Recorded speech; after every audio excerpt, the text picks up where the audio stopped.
we hear about social media, it tends to be in a very negative light and fashion. Even I have a video up on my channel about how destructive social media can be for one's own mental health and being. But can social media be healthy in any way? What mindset should someone adopt in order to have social media without it destroying and deconstructing someone's self-esteem based on what happens on a rectangle screen that we touch and look at for 8 hours a day? On the 1st of January 2022, at 12:01 p.m., I deleted all social media off of my phone. I was stuck in quarantine because I had COVID, I couldn't celebrate New Year's, and I had gone through a whole year spending so much time on my phone because of COVID and because of this world that I had created inside my phone that I was stuck in. Why did I delete social media? Well, because one, it could be a challenge, but also because I wanted to figure out a way to have those 8 hours a day spent scrolling and what I could do of much more productive in that time and it benefiting my life. So once I came to the conclusion that this was an addiction per se because I couldn't control the amount of time that I spent on social media, I decided there was two ways to go about this. Option A, I could cut out the people that don't inspire me and that make me feel worse about myself than actually uplifting me and unfollowing them. I could put some screen time stoppers so that I would spend less time on my phone. I could delete certain apps but not all apps. Or I had option B, which was to delete everything, and that's the option I went for. Now, the reason I went for that option is because I knew that if I were to go into it slowly, the likelihood of me falling back into this 8 hours a day on social media type of thing was much more likely to happen with option A than if I cut everything out with option B.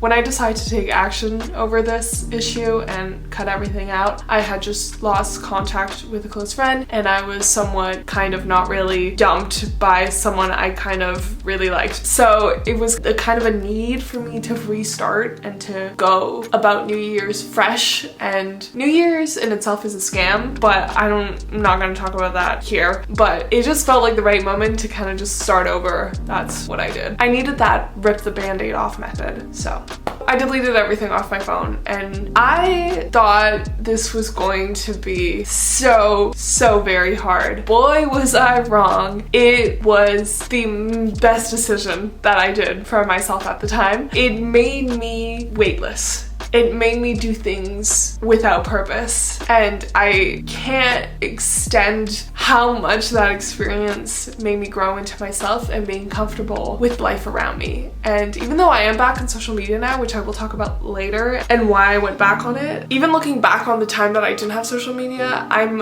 a very different person when I am on social media. It benefited me so much, and I wish that I could not have social media, but for the sake of the content that I create on YouTube and the sake of what I study, in the world we live in today, social media is vital. Also, when I'm talking about social media, I'm excluding YouTube just because YouTube for me is a fairly positive platform and I actually get to create something meaningful to me, and I feel like there's another layer of deepness. It's just not as shallow and superficial as other platforms. So don't get me wrong, YouTube is a great space and it makes me thrive, and it's one of my hobbies, so I love doing it, and I do not consider it a toxic environment. It can be in some circumstances, but fingers crossed that it won't become one for me. I really thought I would have only lasted maybe 1 or 2 weeks without social media, and that was my plan at the start, but little did I know I would last 6 months, and just that is incredible. The fact that I didn't even feel the need to go back to it. I also had this weight that I was dragging with me throughout all these years, and I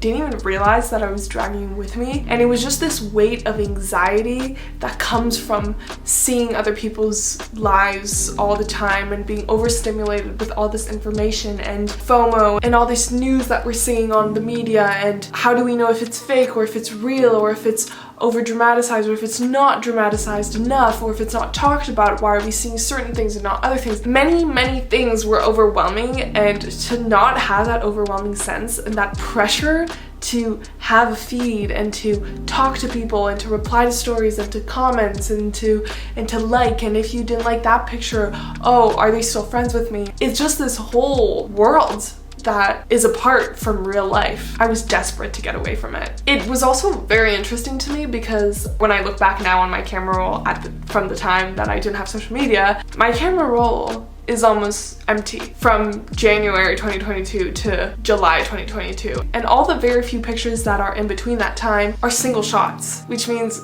I didn't take 20 pictures of myself, and I didn't take 20 pictures of whatever I saw outside that I thought was cute. And I didn't see 20 selfies and 100 pictures of me in front of the Eiffel Tower trying to strike my best pose. There was none of that. It was so interesting to me because just the fact of me not having social media, first of all, more storage on my phone, but also just how much we strive to make our lives look so much better than, not even better, but just so much more full than maybe life should be. Life maybe shouldn't be as full as people make it out to be. I'm not saying it shouldn't be as full, but I don't think it should be, I'm trying to find the word.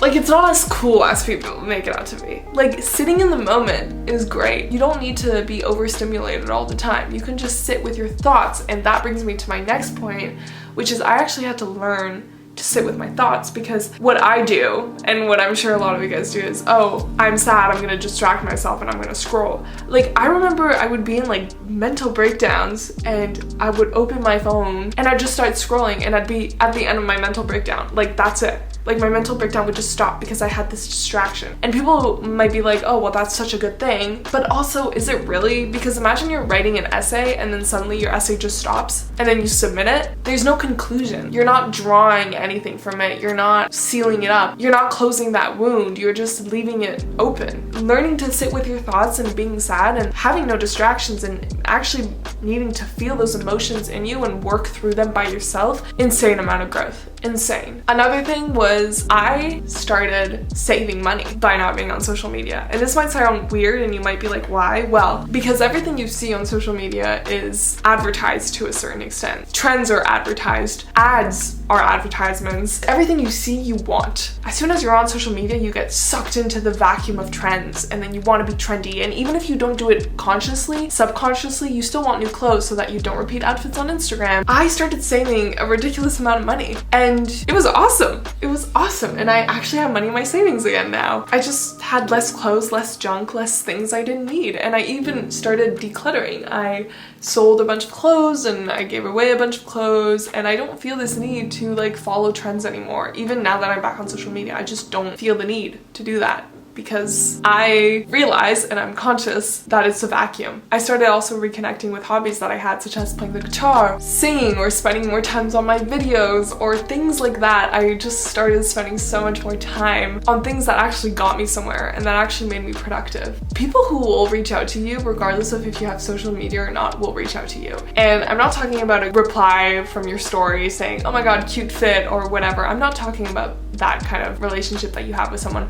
I'm talking about the people who actually matter will reach out to you regardless of what platform you're on, or what social media you're on, or what kind of things you posted. It doesn't matter. Like, it's all superficial value. And it was really crazy to me to see how many people I thought I actually had a relationship with until I deleted social media and I realized I didn't even have their number on my phone. And then when I did get their number, it just wasn't the same, because our conversations weren't based off of nothing. They were based on the story I posted, or the picture that I posted, or something that I liked that they saw that I liked. It was like this whole other world once again that we were talking about, but we weren't living in this world, this current world. It wasn't easy at times. There were times that I missed out on things because I didn't have Instagram and I didn't see that there was this event going on, but in the long run I had never felt more free than not having social media. But now we come to the point where you might be asking yourself, why do you have social media again?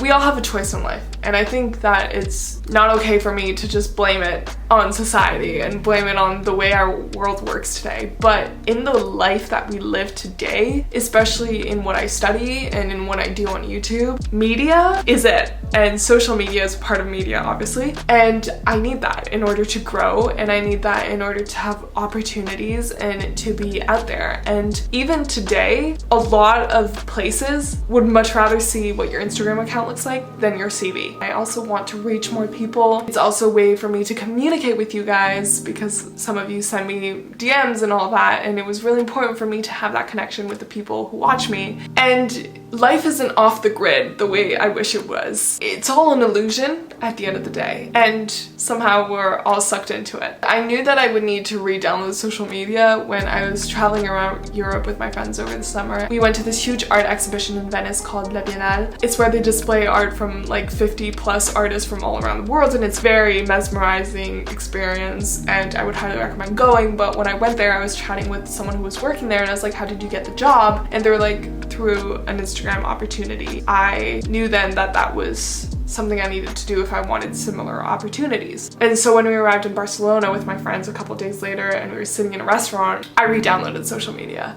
and I reinvented myself. I deleted all the pictures off, I changed everything about my profile, and I started from scratch, and it felt really good. But the more the day advanced of my first day of social media, the more I felt this anxiousness, like this overload of information of seeing everything that everyone's doing. Let me tell you, it was much harder going back into social media than coming out of it.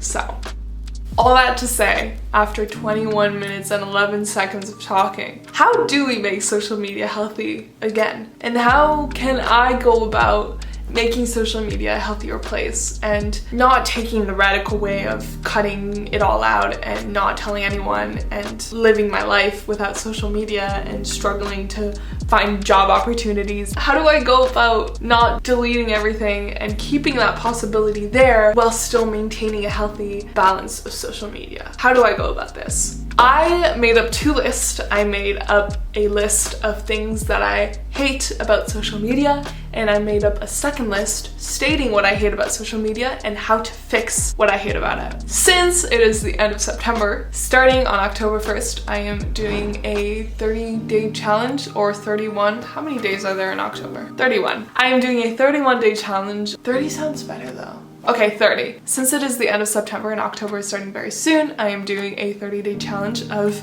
fixing all of my hatred problems against social media and trying to make social media a healthier place. So if you want to join, you can do the same thing, or you can make your own lists and find your own solutions. Hopefully this works, and I'll keep you updated. Thank you so much for watching, guys. I really hope you enjoyed. This was a little different, but I very much enjoyed it, and I enjoyed talking to you. So thank you, and I'll speak to you very soon. Bye!